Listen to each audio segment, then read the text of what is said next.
Et bien Dieu, bonjour, j'ai ce message à partager avec toi aujourd'hui qui me touche fortement, je suis poussé à le faire. Ce message vient sur ta conscience. On va voir ensemble qu'est-ce que c'est exactement et les dangers de cette dernière. On a ce livre à partager que tu trouves en Romains 2 au verset 15 qui nous dit, elle parle de la conscience évidemment, elle démontre l'œuvre de la loi, écrite dans leur cœur. Leur conscience en rend témoignage et leur raisonnement, évidemment, les accuse ou même les défend de tour à tour. Élu de Dieu, tout le monde a une conscience, tu l'as compris.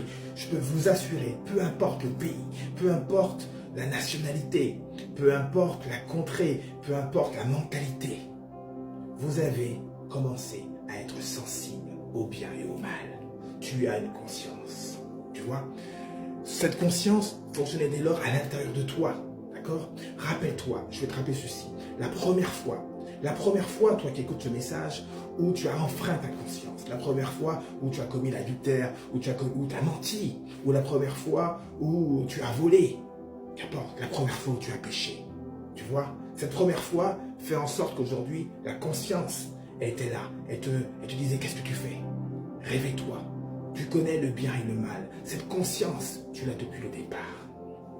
Alors tu vois, aujourd'hui, quand tu restes dans ça et quand tu violes ta conscience, tu vois, c'est comme si tu mets une couche d'incrédulité entre ton cœur et Dieu. Je vais prendre cet exemple autre. Cet exemple, tu l'as aujourd'hui, par exemple, quand tu cautérises une plaie, tu as une plaie à ta jambe, je donne cet exemple, tu prends un fer chaud et tu le mets dessus. Ça cautérise la plaie. Oui, mais en cautérisant la plaie, qu'est-ce que ça fait? Toutes les terminaisons nerveuses qui sont autour de la plaie sont détruites. Ah ben, c'est la même chose. C'est la même chose que tu es en train de faire en violant ta conscience. Là où ta sensibilité doit être, tu l'as plus. Pourquoi? Parce que tu es dominé par autre chose. Alors Dieu vient à toi par ce message aujourd'hui et te dit, réveille-toi, toi qui dors. J'ai ce message, je continue avec ce verset qui est dans 1 Timothée 1 au verset 19 qui nous dit, en ayant la foi et une bonne conscience, quelques-uns, ayant rejeté celle-ci, ont fait naufrage. On fait naufrage quant à la foi. Et de Dieu, vous ne pouvez pas progresser en Dieu et chercher à faire avancer les choses si votre conscience vous condamne. C'est impossible.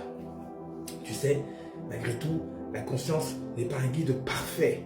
Mais en même temps, tu en as besoin. Toi qui viens d'une famille dysfonctionnelle, toi qui as connu dans ta jeunesse des sévismes impardonnables, où tu en veux à la terre entière par rapport à ce que tu as vécu. Maintenant, aujourd'hui, chaque fois que tu n'arrives pas à faire ce que tu veux, tu lèves la tête aux cieux et tu dis c'est ta faute de lui. Écoute, aujourd'hui, Dieu vient te parler. Dieu te donne ce message aujourd'hui. Il te dit que je t'ai donné l'esprit de Dieu. Tu as l'esprit de Jésus-Christ. Tu n'as pas un petit esprit. Tu as l'esprit, tu as toute l'amplitude de la puissance de cet esprit en toi. Tu sais, il est de Dieu. Dieu veut qu'une seule chose, c'est te sauver. Et pour ce faire, il m'adresse vers toi en te disant, examine-toi. Examine-toi, mon enfant. Examine-toi et fais preuve d'humilité, je t'en prie. Dépose le souci que tu as rencontré. Dépose-le-moi. Dépose-le-moi. Dieu te dit, Jésus-Christ est ton avocat auprès de Dieu le Père. Oui, on est d'accord. Tout ce qui appartient à Jésus appartient à Dieu le Père et vice-versa. Parce qu'ils font une seule et même chair. Mais Dieu veut aussi, par le Saint-Esprit qui est en nous, que nous formions également une seule chair avec lui. Alors, il est de Dieu pour avancer dans cette direction parce que Dieu veut sauver tout le monde. Tout ce que je te propose aujourd'hui, c'est d'examiner. Repens-toi. La repentance, je te répète, c'est une réelle transformation de ta pensée. Et réactive. Réactive cette conscience que tu as désamorcée. Et de Dieu, j'espère que ce message t'aura trouvé là où tu te trouves. Que ce message t'aura édifié et qu'une transformation commence. Je suis sûr, à la suite de ça, que ta vie va être